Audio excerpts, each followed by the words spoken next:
con 4 pares de cromosomas.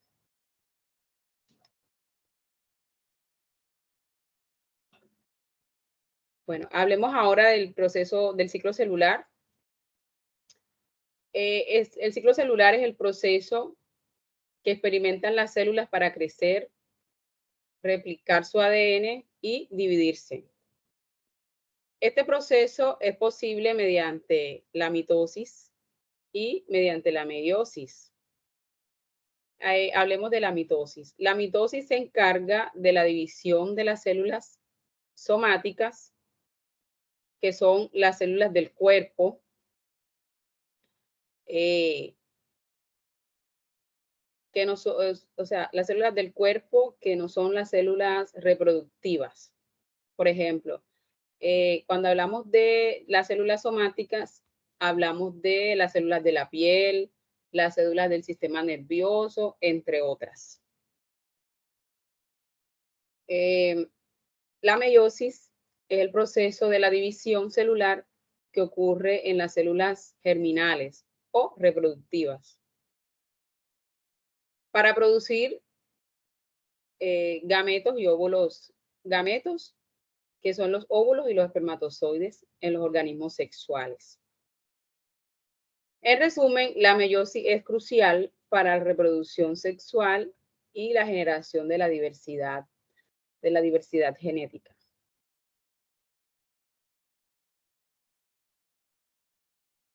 Luego viene la fecundación,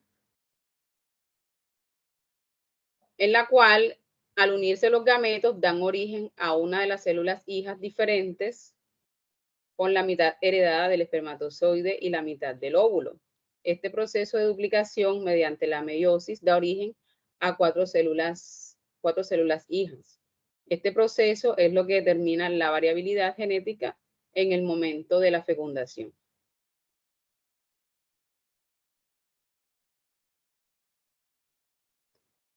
Ahora bien, hablemos de los tipos de herencia genética. Antes de empezar, quiero hablarles de un concepto o que recordemos que los alelos son las formas alternativas que puede tener un gen y que puede variar la secuencia del ADN y determinar diferentes versiones de un rasgo específico. Entonces, la herencia dominante recesiva ocurre cuando uno de los alelos domina sobre otro y sus rasgos resultan dominantes. La herencia dominante incompleta se produce cuando ninguno de los alelos domina sobre otro, por lo que el rasgo de la descendencia es una mezcla entre ambos alelos.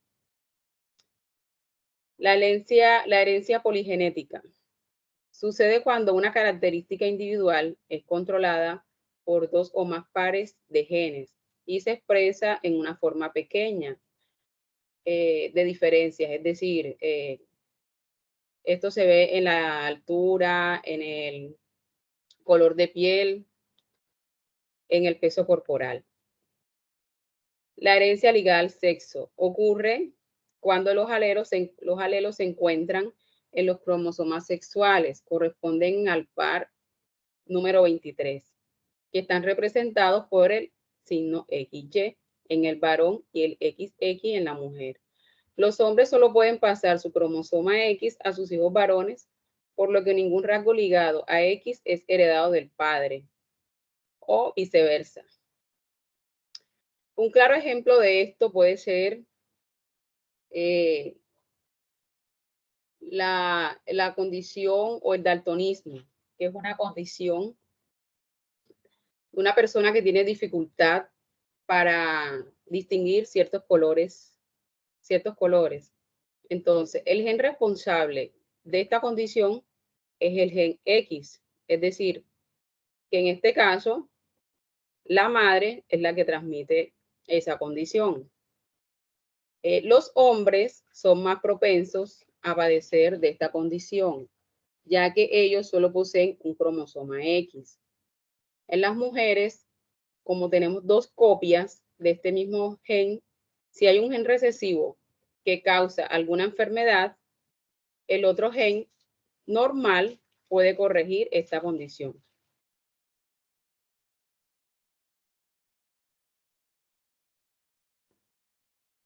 Bueno, seguimos con conceptos básicos. Mutación. La mutación es un cambio de secuencia del ADN que puede ocurrir de manera natural o ser inducido por factores externos. Dentro de la mutación tenemos la mutación heredada, que son las que pueden transmitirse a la descendencia. Las mutaciones solo se pueden heredar cuando afectan a las células reproductivas, o sea, el espermatozoide o el óvulo. Las mutaciones que no afectan a las células reproductivas solo afectan a las células mutadas y a sus células hijas, pero no se transmiten hereditariamente a la descendencia.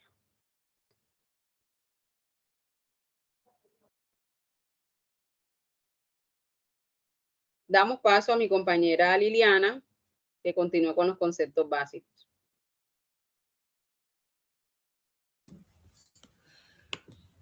Bueno, continuando con la revisión de algunos conceptos básicos, queremos hablar un poco acerca del polimorfismo y la selección natural. El polimorfismo es un tipo de mutación que se vuelve tan común en la población que genera ya unos cambios definidos. Es lo que sucede con el grupo sanguíneo. El grupo sanguíneo está determinado por una mutación que afecta a la población y que nos va a permitir diferenciarnos en grupos sanguíneos diferentes. Este proceso de mutaciones secuenciales han generado procesos de adaptación del ser humano al entorno. ¿Qué es lo que finalmente determina la evolución? A lo largo de la vida o de la existencia de la especie humana, han ido ocurriendo cambios que se hacen muy lentos en cada uno de esos alelos que nos mencionaba nuestra compañera hace un momento. Se genera algún cambio que en generaciones futuras va a determinar un cambio significativo y que es lo que se denomina evolución y que es el tema pues de estudio de la genética evolutiva. El manejo de las condiciones genéticas del ser humano ha generado diversidad de posturas éticas, es decir, el intervenir los genes nos puede proporcionar grandes éxitos, como son, por ejemplo, curar algunos casos de algunos tipos de ceguera genética, los pacientes con anemia de células falciformes, algunos problemas musculares. Es decir, abre una puerta enorme de esperanza para solucionar muchos problemas que son genéticos y que antes eso era imposible pensarlo. Lo genético se consideraba inmodificable, pero hoy sabemos que sí, y gracias a la ingeniería genética se pueden establecer cambios en los genes de las personas y solucionar muchos problemas. Sin embargo, también existen grandes desafíos que genera esta ingeniería genética, y es porque queda como impreciso el límite hasta el cual podemos intervenir los procesos naturales. Entonces, tenemos situaciones, por ejemplo, un caso de un conejito al cual le incluyeron en su genoma genes de una medusa fosforescente y lograron obtener un conejo de color fosforescente. O sea, eso ya se puede realizar, pero hasta dónde eso es ético y hasta dónde nosotros podemos intervenir no solamente al ser humano, sino también intervenir las especies que nos rodean como animales o vegetales, que eso ya lo vivimos, esos son los alimentos transgénicos. Entonces ya vemos que hay maíz, frijol, que es resistente a determinadas bacterias, y ya eso también va generando cambios en las demás especies. Entonces no sabemos hasta dónde está ese límite, y las posturas éticas son variables al respecto y se combinan factores antropológicos, sociológicos, religiosos y un factor supremamente importante y es el factor también económico, porque todos estos procesos son bastante costosos y si eso implica, por ejemplo, la solución de una ceguera de un paciente, hasta donde el costo de esto puede limitar que el paciente pueda volver a ver. Es decir, hay una discusión ética bastante grande al respecto y pues hay que ir estando atentos pues a todos esos, todas esas dilemas, a todos esos dilemas éticos que se nos van planteando. El hecho es que la genética es la herramienta que garantiza nuestra supervivencia en el mundo y que nos da unos ciertos rasgos y características que marcan la individualidad del ser humano, que pues son valiosas y que deberíamos conservar, es decir, mantener al ser humano como ser humano.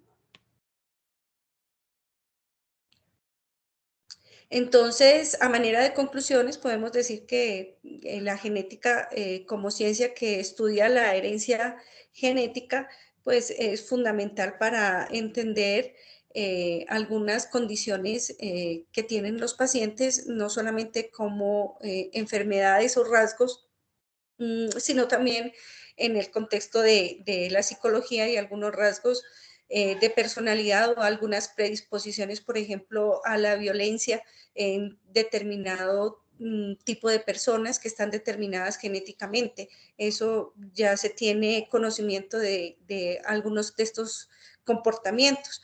La genética es una ciencia que tiene un papel preponderante en este siglo y que nos está proporcionando muchas herramientas para poder evolucionar como seres humanos, esperando que realmente eso se realice de esa manera. La genética pues tiene campos de acción infinitos, no solamente se aplica a la medicina o a la psicología como es nuestro caso, sino también a otras áreas como la agricultura, la ganadería, la industria farmacéutica, la biología, la antropología, la evolución. Es decir, hay muchas ramas que están ligadas a la genética y que conocer estos conceptos básicos nos ayudan a una mejor comprensión de la literatura. Les adicionamos finalmente las referencias bibliográficas que consultamos para la elaboración de este video, las cuales pueden consultar y agradecer la atención prestada y esperando que de la genética y de la genética misma. Muchas gracias.